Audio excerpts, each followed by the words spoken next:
Hello guys, this is Shreya Rao, famously known as the second runner-up of Miss India 2018 and an architect by profession.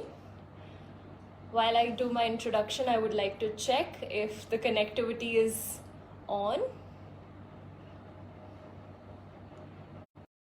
Meanwhile, wait until all of you join.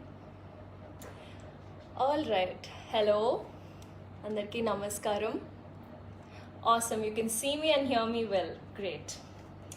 All right, so interesting that being an architect, I get to choose a topic, and my topic, I'm very fascinated about the line architecture. Architecture, for those who don't know it as a profession, simple terms, it is the art and science of building, of structures, and it's the process of designing, planning, and overlooking the construction of any building or a structure, including bridges, any construction. So, getting straight into the point, who are these architects? These architects are basically the ones who plan, design, and construct. Why am I calling them architects of life? What I believe is that we all have certain people in our lives who impact our lives majorly in some form or the other. So let's get in and see how this is actually a part of why we're doing this as a part of early child education. Yes, so as I was saying, that psychology says that, not me, it's a proven fact that from 1 to 5, the age is very crucial for one to develop a personality, right? So these factors like circumstances, people play a vital role in shaping someone's life. Imagine the next generation. Next generation is in our hands. It's in the environment that we provide, and as people, the examples that we set, right? So as we agree upon that point, let me talk about a small experiment and see how it was scientifically, not just psychologically, but scientifically proven that, when they had plants, they had the same type of plants, of the same ones, of which the seeds were taken and planted in two separate environments. So as we know, photosynthesis and how plants grow from a seed to they become a tree. So when there was an experiment conducted where they had a very positive environment where the plant was actually spoken to, it was actually given good inputs, it was given good, that you can grow, you can do it, believe it or not, it was spoken to. And there was similarly plants kept in another environment which was completely negative, with negative energy, saying you cannot grow, this is not an ideal place for you, you do not have the capability to grow better. What they realized after the plant started showing its colors and its leaves sprouted out, they realized that the negative environment actually had a poor growth. The leaves started drooping, the color of the flowers were faded, they were ridiculously off with color, and they eventually happened to die. But whereas the flowers, which had an amazing environment, positive environment, happened to have bright color flowers, and they were alive and ready to survive. So see, like, not just flowers, but this experiment proves that any living organism on this planet actually cannot survive an environment which is so negative in nature. What about kids? We have to think about it. Similarly, this shows that at home we have to create an environment, and I'm just checking if the video is fine. Yes. At home we have to create an environment for a kid good enough, at least positive enough, which is in our hands, to make it as best as we can so that he or she can achieve success, achieve the best version of him or herself. Don't you guys agree? Now coming to the people part, we're done with the surroundings with a small example and an experiment. What about the people? How many of us believe that a pet, any of you having a pet at home, believe that it starts taking the traits of the master? A very funny incident or an instance, an example of my own life. We have a dog, 3 years, and we've recently realized, since the lockdown, we've realized that it wakes up only when we wake up, especially my dad, him being the master of our pet. Milo wakes up when we do, or when my father does. His sleeping cycles are very similar, his eating habits are very similar, and every behavior seems very relatable. He feels like a member of the family for a reason. So only when also when we say that there is quotation very easy, monkey see, monkey do. And how many of you absolutely agree to it? I cannot deny. But what about kids? When we see that, you know, kids start imbibing certain nature, certain qualities, especially language. The language we speak is the language they start speaking.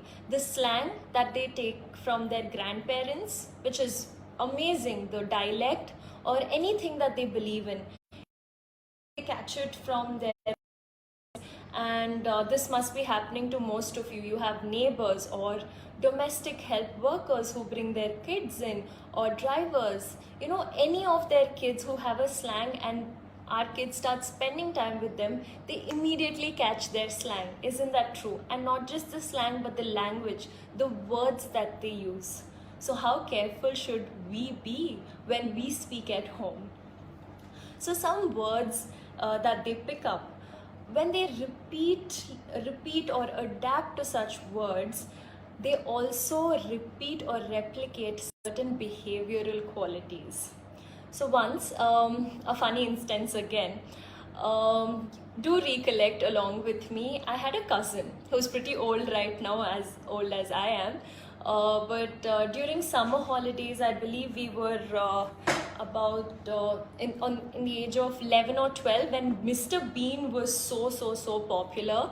Mr. Bean of our days was Charlie Chaplin of the before era, or one of your childhood memories. So there was a certain behavior, and my cousin would come back every summer and start behaving like that, and it was super fun to watch him do all those cute little things that Mr. Bean did, small activities, small funny pranks. But his mother would come with like rage, and she would say, oh my god, I don't believe it, you know, the entire year my son's been acting like this, he's acting like that, he's been doing certain behaviors. And the only genius in the house, which was me, because I was the only one who binge watched on Mr. Bean, the cartoon series, with him was me. So I realized that he was carrying the same traits, which was very funny. But look at the way that, you know, we unknowingly, unintentionally start behaving a certain way. I don't know how many of you follow Sadhguru. He's an amazing personality who talks on varied topics, not just about, you know, knowledge and devotion or religion, but about beautiful topics, including parenting. So there was this one small video, I was searching for something else, and I stumbled across a small video where he's talking to actor Nani. I'm sure most of you know our natural actor Nani. I'm a huge fan. So I started watching it, and he was talking about parenting. And it was just a 7-minute video, and I was wondering, so generally when there are lectures about such serious topics, we understand that, you know, it takes a lot of time to explain a certain aspect. And I was wondering how Sadhguru explained it as easily as, you know, just in 7 minutes. So it was very, I was very inquisitive and quickly pushed that on. And in 7 minutes, he says what he says. He states that raising your own self standard of living would automatically change or raise the child's. And I wondered how. And he explains that he says parenting is not like an art, it's not as complicated as it sounds. I'm sure it's not as easy, but it's not even as complicated. It is when you have to make an attempt to be the best version of yourself. And I don't think that is as difficult. I think trying to be the best version of myself would not harm me or my children. It would just make me the better person. And that's exactly what the child would imbibe. He pranks Nani, asking him if he does the same. So he says, I am thriving to be the best version. I will do that at least for my child. Because as children, they start looking for idols. One can feel Hrithik Roshan as their idol. One can feel Mahatma Gandhi, which is pretty rare these days because we don't talk or see much of Mahatma Gandhi. We see a lot of Hrithik Roshan, but it is very in nature for the children to follow an idol. So why wouldn't you want to be one of those idols? Why wouldn't you want your child to one day say that, yes, I would want to be like my father. Yes, I would like to be like my mother. And for the teacher who are sitting there, why wouldn't you want your child to come back to you and say that, your student to come back to you and say, ma'am, thank you for imbibing those etiquettes or the basics that I needed to be this in my life right now. Wouldn't that be a proud moment? I think as teachers and as parents, we see our success more in them than in our own stories. So why not be the idol who they would want to come back to? Be an example yourself. Now, thriving to be the best version is the behavior, is different channels of ourselves which we can just make better while we are talking to someone in the house, showing them respect that they deserve, reacting to a particular situation when you know the kid is around and you know that there is a possibility of you using a certain tone, a certain language which is not right, not just for the kids, but in general, when you are respecting another woman, another family member, you'll have to keep these things, tiny things in mind, not just for your relationship with the kid, but your relationship with anyone in the family. So you may have to not continuously show them that I do this, I do that, but your simple behavior will definitely change their thought process in a lot of situations. Now, leaving kids into different categories. So this is my perspective. It's not a psychological study, but definitely something that I have observed. And I have 3 categories divided into that we're talking about that affect children, dividing them broadly into 3 categories. I believe that there are parents, and there are teachers, and there are friends, right? Anyone you know of at this age, at least a school going kid, or at least till the age of 20 to 25, from 0 to 20 to 25, these are the categories of people a child would be exposed to before they get into work, right? So when these 3 categories, let's see how much percentage of these people affect a child. Let's say I've made a pie diagram. From the age of 1 to 5, I believe that 50% effect on the child is from their own parents or grandparents or their own right? Apart from that, the next 50, I would say 30% would go to the teachers, as that's not the age where they immediately make friends, but they have teachers throughout. They have one parent teacher in the preschool or in their early child education. And 20%, while they make friends, they start talking to them, they are just learning certain languages, so they start picking up a few things from their one or two best friends that nursery or PP1 or PP2. Similarly, when they go from age 5 to 15, I believe they start idealizing their teachers. This is where they know that, there are certain teachers who can affect them. There are certain teachers who they start idealizing or have a favorite teacher for a favorite subject. The rest 50, I would divide that the parents' influence starts reducing on the child, and it becomes just 30% of friends and 20% of parenting. Yes, there's a drastic change. That also depends on how much time you spend with them. But since we are all working, men and women at home, and we don't have that much time to spare, so it just falls down to that 20%. So only from the age 1 to 5 is what I believe that the parent has the maximum hold.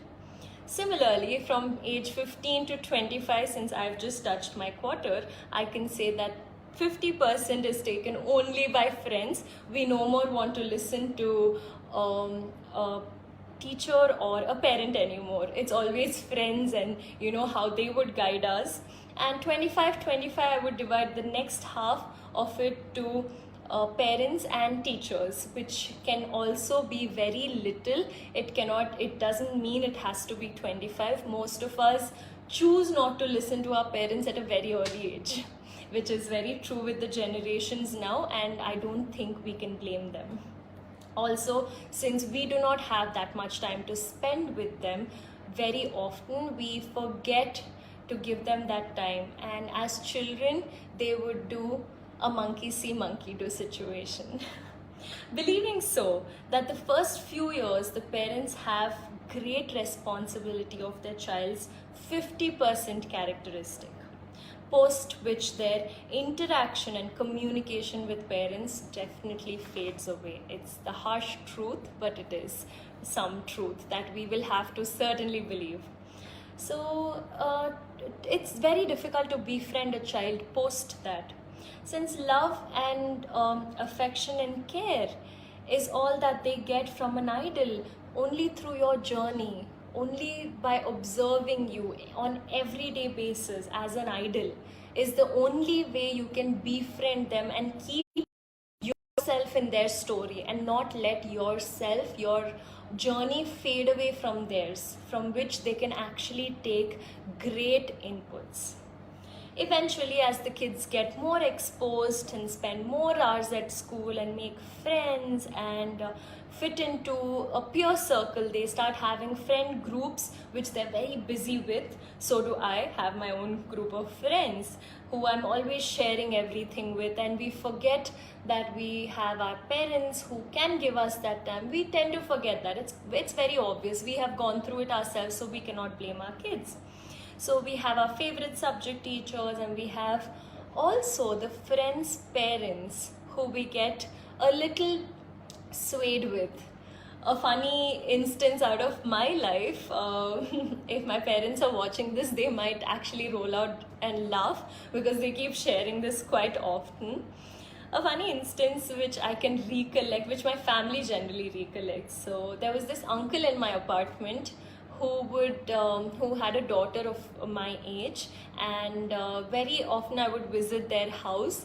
As I visited their house, every time I would come back with a chocolate or two in my hand, because that uncle made sure that he would give me something or the other while I was leaving their house or when I entered his house. He was being too kind.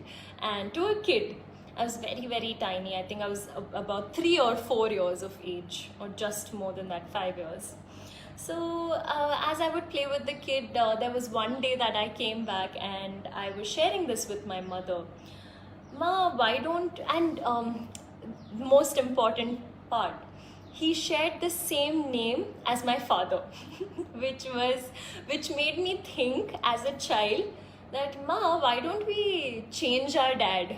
Why don't we take that uncle instead?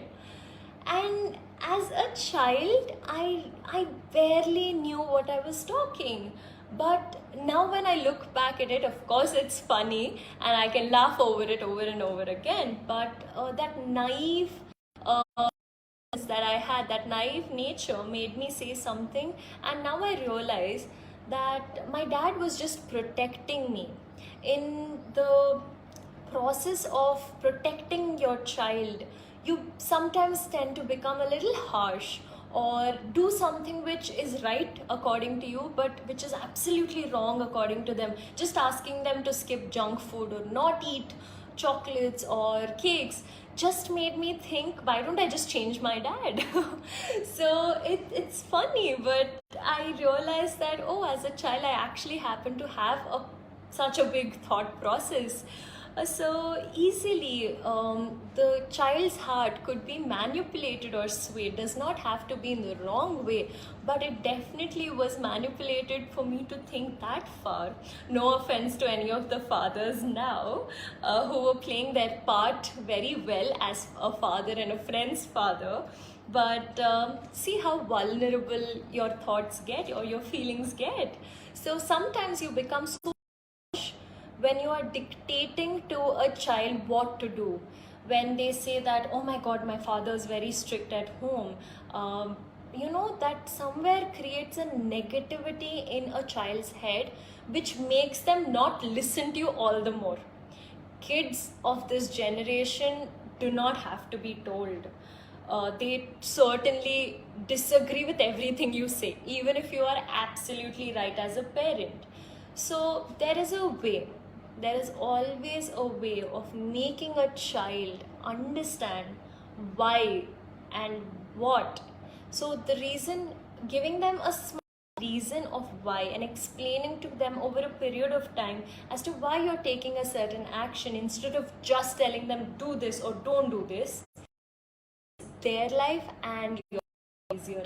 Yes, you might have to spend a little more time, spare a little more hours with them explaining this. But what if you're shaping an entire child's life and his thought process about you or his character as an individual based on this few hours? I think it's worth a shot. Also doesn't mean you allow the kids to jump into any direction or path as he likes, but always be the guiding ones. We often mistaken guiding by telling them what to do. That is not what guiding is. Let me quickly get on to that. We ourselves as adults do not like taking commands. How many of you would like listening to your parents at this age asking you to do a particular thing? You would say, Cheddamle, okay, let's think about it. There's always this, why do they have to tell me what to do? After knowing that you do not have even half the experience that they have. Similarly, how would a kid who does not even know how to, not yet to respect, he's still not taught a certain responsibility, how would we expect them to actually take your, your directions or your demands or your commands? Most importantly, we command them, not guide them or tell them or explain to them what to do, right? I hope most of you agree. I have a lot of thumbs up. Thank you. So coming to guiding, I've recently started watching Mahabharata, and I'm sure most of you are watching a lot of Ramayana on the famous DD channel. But since I've started Mahabharata, I've realized that Shri Krishna, does he ever tell what to do to Arjuna? I've hardly seen that. I've only seen him guiding him only at the hour of need. Not every day, not every hour, but only when he has to and when he needs it the most. I think we all have to play a Shri Krishna's role in an Arjuna's life for just for him to understand the situation, because there will be a time when you won't be available, right? Guiding them way too much can also lead to a lot of harm to those once they grow up and once they get their own lives running. In this time of uncertainty and lockdown, What example are you creating? Are you still complaining of not having ample time with your kids? Or are you complaining of having too much time with, and everyone is subjected to so much boredom, and so are you bored, so is your child bored, and your child is not behaving a certain way, your child is not listening to you, you after so long you've getting so much time, but you do not know because he's already shaped into a behavior. Are you regretting? Are you thinking of what to do? Only important thing that we can imbibe in them right now is a lot of love and affection. As easy as it sounds, I know it's as difficult in, but aren't they our own kids who always wanted to spend more time with you, to or uh, or are they sticking too much to gadgets? I believe this generation is completely more gadget friendly than friendly with their own parents. And so do I. Come from a generation where I was sticking to too much TV, and how I wished I spent a little more time with my mother, discussing or gossiping about certain things, or probably bitching about certain things where she could have corrected me, or spent more time with my dad and made sure he's more active than what he is now. Or I'm glad I did. We used to watch a lot of Hindi music together, and still share on. So whenever he listens to a particular song or I listen, we start sharing. So similarly, not to get them into continuous use of or just PlayStations is something very, very crucial that is to kept in mind now, right now. This is the time for us to actually bring in that change in them and in ourselves. What are we doing? Are we waking up when we want our kids to wake up? What kind of an idol are we showing? What kind of a role model are we behaving like? Are we waking up on time, or are we saying that no, I do not have work anyway, once work starts I will be waking up early? Are we eating like we are supposed to? Are we exercising, or are we at least moving around the house? Are we helping the other better half who does not have domestic help? How many of you have had mothers who single-handedly took care of the house, you and your siblings, dressing you up to school, or cooking for you every morning, and they did it without a domestic help? And now, why do we have a generation who's complaining of not having a maid at home? Make sure that your kids realize the importance of what they have been gifted with, not what they are lacking, but what they've been gifted with. And not that, oh my god, see, your mother started complaining, but there is a way to put it. It would always help your better half. I think watching, are you watching what they are watching, or are you forcing them to watch what you like or what you want to watch on television? Because there's so many movies, so many TV series nowadays. You would rather not watch their cartoon, but you can always watch something that also interests them, and not just force your opinion on them. That's the first trait that we all have to start practicing for our kids to start abiding to what we want to do. Similarly, are we showing them gender equality at home? At home is where it all starts. Are we showing that man and woman can equally work? Are we showing them that why don't you give me a hand? Or why don't you make your boy understand that, okay, the girl also does not have to be continuously the woman working. Now you have time, you can always give a hand while she's cooking or while she's doing small chores at home. Also, if you have the time to really rethink on this, are we complaining continuously of the lockdown, or are we telling their children that Listen, this is how we lived 50 years back. This is nothing that is wrong. This is nothing to complain of. This is not a place of boredom. Yes, we are locked in our houses, but isn't there so much that we could do? Yes, we could watch TV together. Yes, we could indulge in activities. I left singing and dancing when I was in the ninth grade because, yes, I had to because of my studies. My career came first. But now I have the time. I started taking up online classes and I would make sure that I would continue them.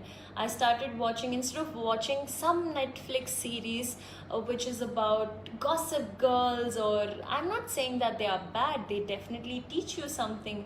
But why not start watching with your kids our basic epics which are coming on television, or binge watch on Mahabharata? There's so much learning that's happening through it for me at this age.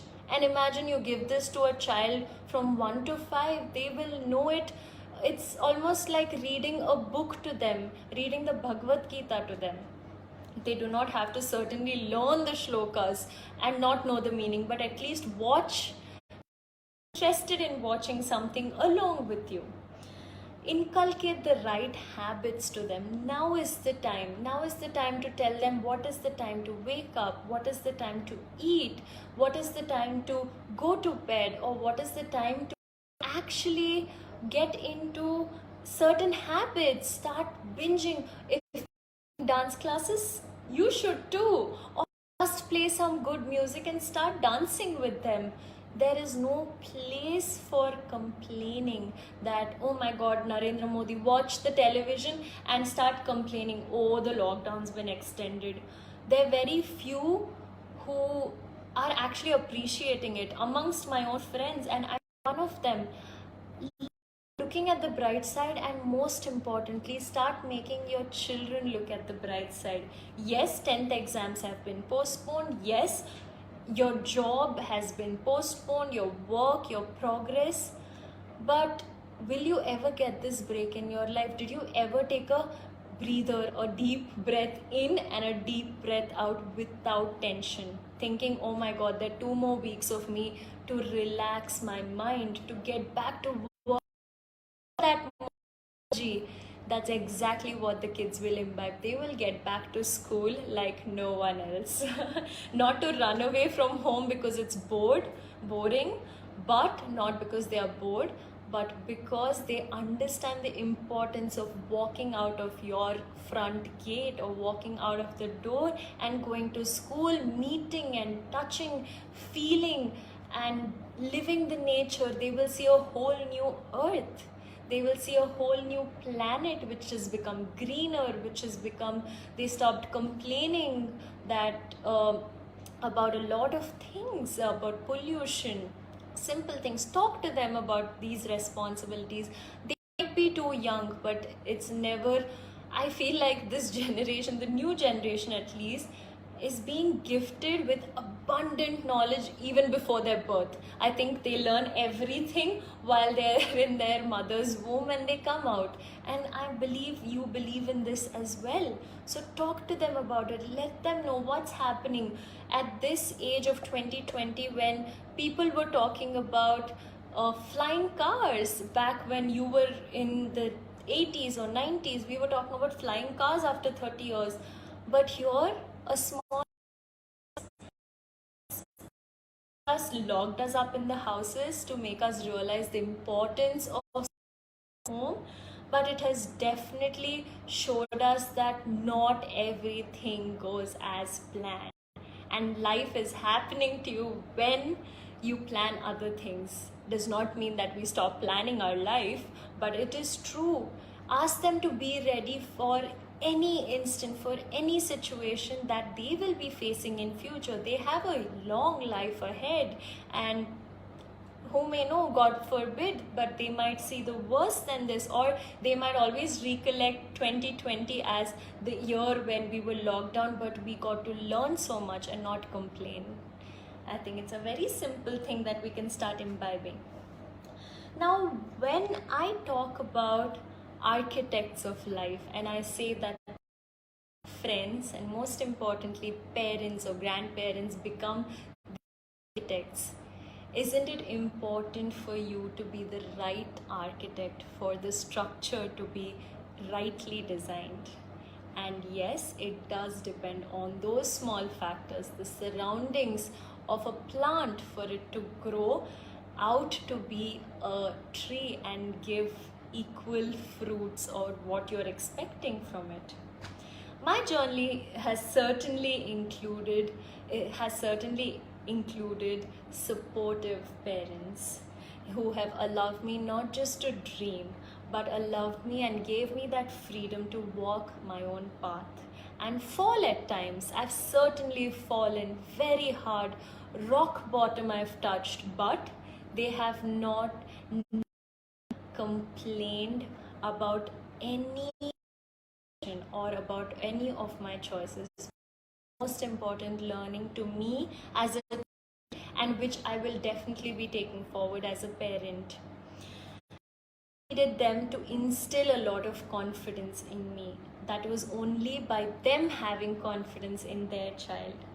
Never have they compared or complained of my choices. Definitely, my mother had a lot of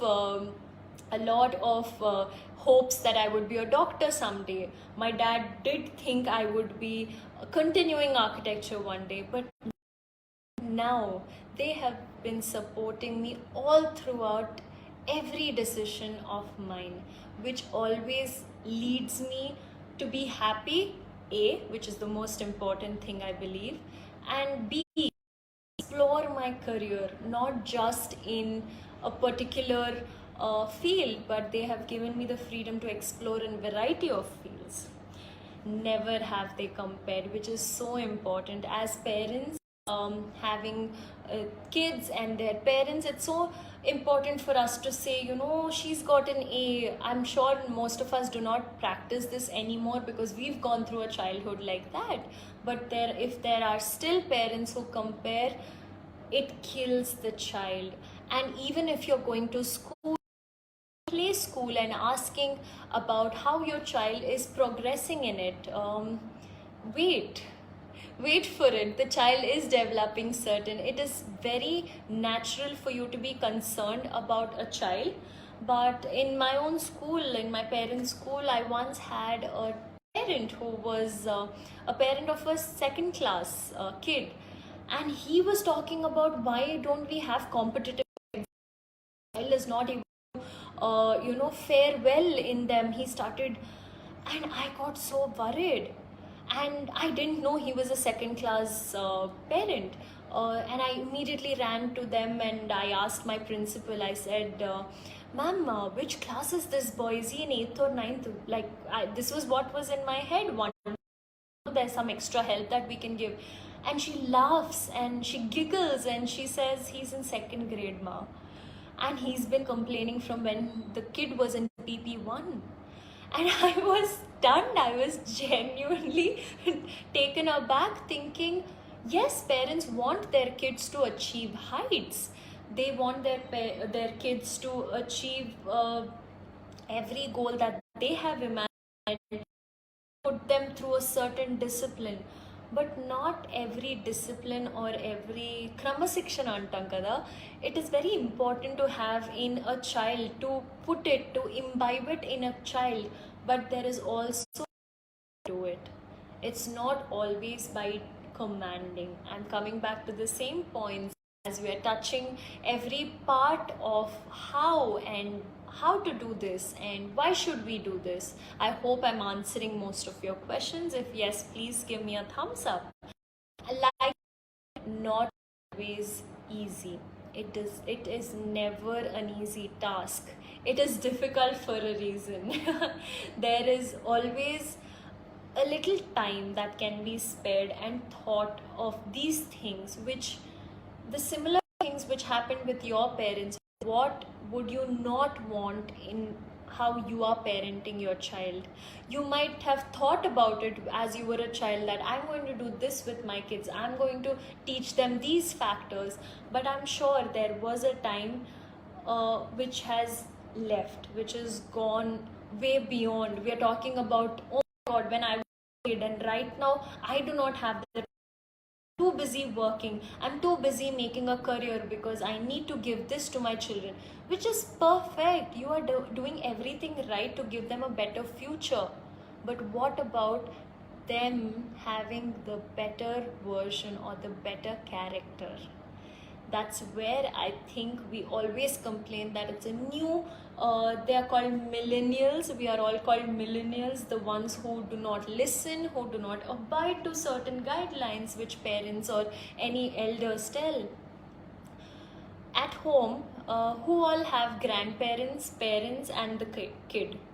As in, you must be the parent, you have your parents and the child. Most of you must be living in, if in case you're living in a joint family, or if you ever often go to meet your parents with your children, how do you behave with your parents?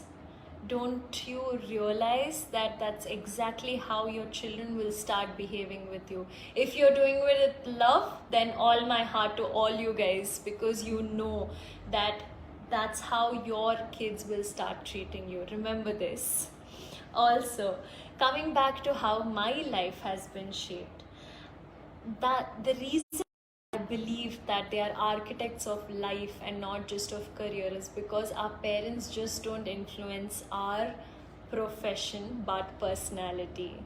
And as parents and as teachers, since teachers also play most of the part in a child's life, I would request you to talk to parents who have assertive on the kids, or you observe that the parent is getting very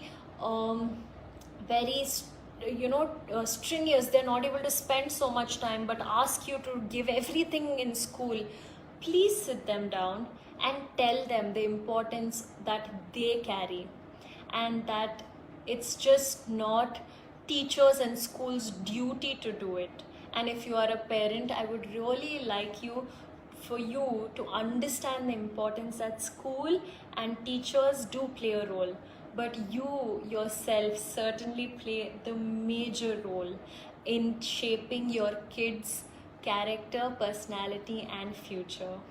So I would really appreciate all of you for staying and sticking with me and understanding the art of parenting. If I could give in little input and little knowledge of mine, if I could share what has happened during my journey, I would love for you to check out my TED Talks, which talk about my journey, which simply clarify a lot of these things as to how my parents actually gave me the access to fall a number of times and take a leap of, they were also as worried as parents.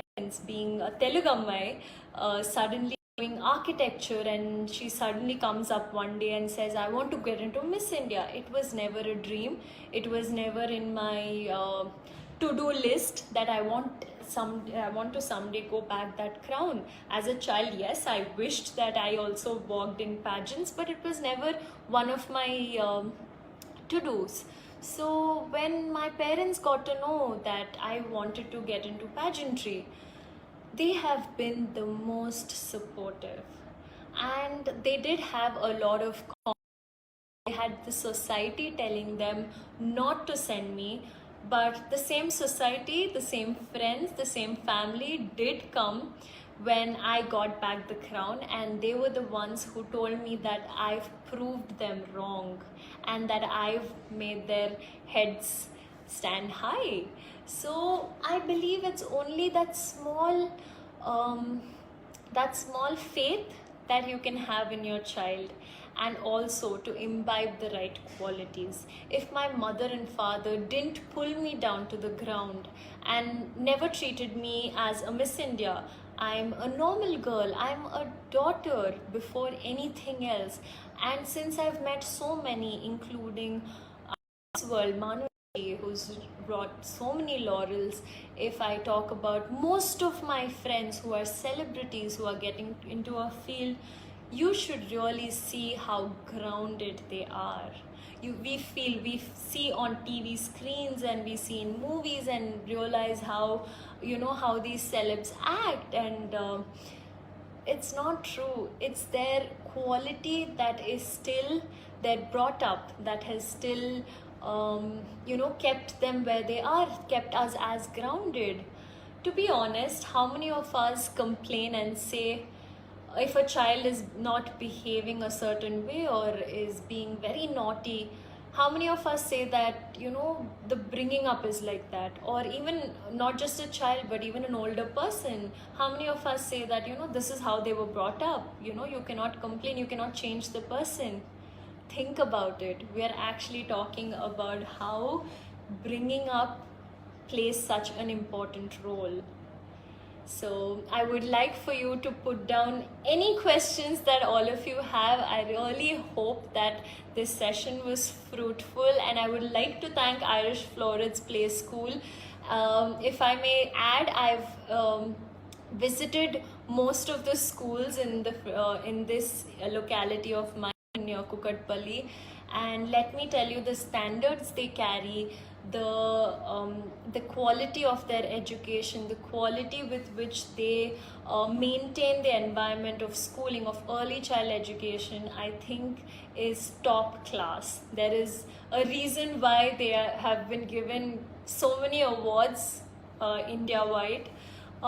It's so important for us to make sure that our child's environment is important, and in the school, especially at home, yes, we are the ones who are taking care of it, but in school, I would really request you to check and take care of your child's necessities. If they love the school, if they are liking the teachers, have a check on them. Don't constantly you do not have to monitor constantly, because teachers do their job because it's passion for them. And teaching and coaching, teaching becomes a one-way thing where you teach a child certain things, you tell them what to do, or you tell them this is what happened, this is what you're supposed to do in a history class or civics class. But coaching is what you do at home, is interact with the child. It's never a one-way process. Coaching is always a two-way, where you listen to them, have a ear. You do not have time and they're talking about a best friend's placement in some sports activity, listen to them. Someday they will come back to you saying, Nana, remember I told you? And that's not when you would have to say, oh, when did that happen? It's time for you to say, yes, that happened, but let me get you right. Place them where they're supposed to be. Jealousy or different characteristics lead to a lot of negativity in life. It's better you start teaching them right now. It's never too early. It's always at the right time, at the right instance, that you imbibe certain characteristics. So I would like to quickly read, positive parenting is the need of the hour for every parent. Jitesh ji, I completely agree with you, and I believe it's the next generation. My mother always says why she believes that education field is so important, so necessary, and why is she in it? A simple answer is, Shreya, you get to shape lives of thousands of students, of thousands of children who will be the next generation. The world will depend on them someday. So I think, as coming from a education family, a schooling background family, I believe in that. But most importantly, every parent has one child who they have to take care of, which will make a worldwide difference. And start believing in your kids. Excellent program. Thank you. Yes, I totally agree that it's been great. I've been seeing all the chats that they've been having, and every day there's a new topic that Irish Florets is tapping. Like I said, it's not too early for children of that age to start learning. And most importantly, I believe it's the parents who have to start learning along with their kids, to give them what is happening now. And why not, in this world and this time of negativity, we spend a little positive time with our own kids. Start doing some activities, start giving them the right doses whenever necessary. Not every day, they will start getting bored of you, but you could do it in a small minor way. While eating, you can always check if their eating habits are right. Don't be a Bommarillu father. Don't be the one who's telling them how much to eat and when to eat, what to eat. But definitely do teach them what is right and observe if it's happening. Investing values and ethics is most critical than material investment. Jitesh ji, your points are very, very, very right. I completely agree with them. I think material, yes, we are trying to give our kids basic roof. You are planning to give them the best schooling. You are giving them food. You are giving them a house and a room to live in. These are all number one. But what they're going to live with their entire life is the character. So start being the right architect for them to build many more structures the right way than any structure, their own life, to lead a happy and a positive life and not complain at times like this, especially when we're in crisis. I think that will be a win-win situation.